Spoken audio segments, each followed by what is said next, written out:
हज़रत निज़ामुद्दीन में यहाँ पर मौजूद सभी मेरे बड़े बुजुर्ग भाई, मेरी माएँ बहनें, आप सभी को अस्सलाम वालेकुम, नमस्कार। आज मैं बहुत दूर से आपके बीच में चलकर आई हूँ। आप सब हमारे अपने हैं, आपके बीच में गुहार लगाने के लिए आए हैं और ये गुहार सिर्फ हमारे फायदे की नहीं है, आप लोगों के फायदे की है, हमारे बच्चों के बेहतर मुस्तकबिल के लिए है।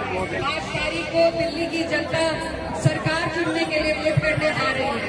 मेरी आपसे यही अपील है कि जो लोग विकास की बात करते हैं, जो धरातल पर जिन्होंने आपको विकास करके दिखाया है, आज आपकी और हमारी जिम्मेदारी बनती है कि हम ऐसी पार्टी, आम आदमी पार्टी का साथ दें, क्योंकि अगर हम अपने बच्चों को शिक्षा के राह पर उनके लिए सुविधाएं देकर, उनकी परेशानियों को दूर कर उन्हें आगे बढ़ा सकते हैं, तो सिर्फ विकास के जरिए बढ़ा सकते हैं।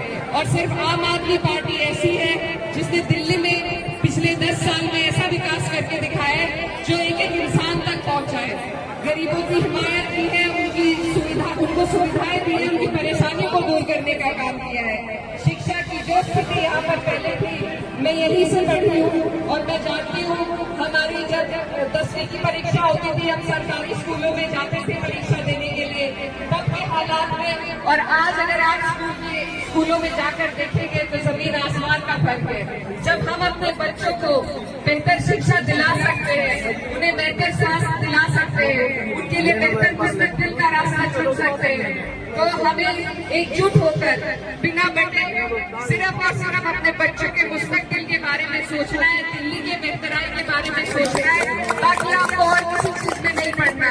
और मेरे बराबर में जो खड़े हैं, उन्होंने तो शिक्षा की क्रांति दिल्ली में लाने का काम किया है, जो पूरे देश में मिसाल बनी है। तो आप सबसे मेरी अपील है कि आप यहाँ से केवल एक विधायक नहीं, मनीष सिसोदिया जी के रूप में डिप्टी सीएम को चुनने जा रहे हैं। तो एक एक वोट आपका कामयाब तभी होगा जब वो एकजुट होकर आम आदमी पार्टी को पढ़ेगा। हमारी पार्टी, हमारे राष्ट्रीय अध्यक्ष अखिलेश यादव जी ने फैसला लिया है कि हम दिल्ली में आम आदमी पार्टी के समर्थन में जी जान लगाकर मेहनत करने के लिए आपके बीच आए हैं। यहाँ पर बहुत से लोग हमारे उत्तर प्रदेश से भी रहते हैं दिल्ली में। मैं आपकी बेटी हूँ, बहन हूँ और आपकी बेहतराई के लिए आपके बीच में हम वोट की अपील के लिए आए हैं। आप सबसे मेरी गुजारिश है कि आप सिर्फ अपने बच्चों के बेहतर मुस्तकबिल को सोचिए। जो पार्टी सरकार बनाने जा रही है, इधर उधर वोट लेकर वोटों को खराब करने की जरूरत बिल्कुल नहीं है। आप यहाँ से डिप्टी सीएम को चुनने जा रहे हैं, तो आप सबसे मेरी अपील है कि आप इन विकास के मुद्दों पर चुनाव लड़े। दूसरी पार्टियों को कहे कि उनका विकास का क्या एजेंडा है। जब पार्टी विकास की बात करती है तभी हम आगे बढ़ पाएंगे।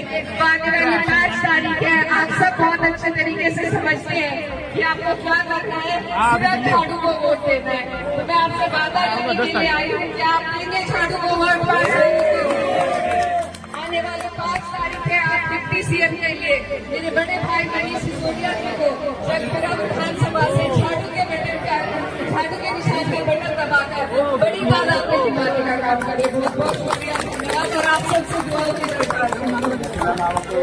एक रिक्वेस्ट आप सबसे है कि यहाँ पे मैं घूमता हूँ तो लोग कहते हैं कि हमारे कांग्रेस के कैंडिडेट को हम वोट करें या ना करें, कुछ असमंजस में कोई रहता है। मैं एक चीज कहना चाहता हूँ कि आज की तारीख में कांग्रेस का कैंडिडेट जीत नहीं रहा, वो केवल आम आदमी पार्टी के वोट रखेंगे। आज कांग्रेस को वोट देने का मतलब है बीजेपी को जिताने के लिए वोट देना। जो भी सोचते हैं कि फरासुरी साहब को वोट देना है या कांग्रेस को वोट देना है, वो ये मान के वोट देना कि आप फरासुरी साहब को एमएलए बनाने के लिए नहीं, बीजेपी का गुंडा एमएलए बनाने के लिए वोट कर रहे हैं।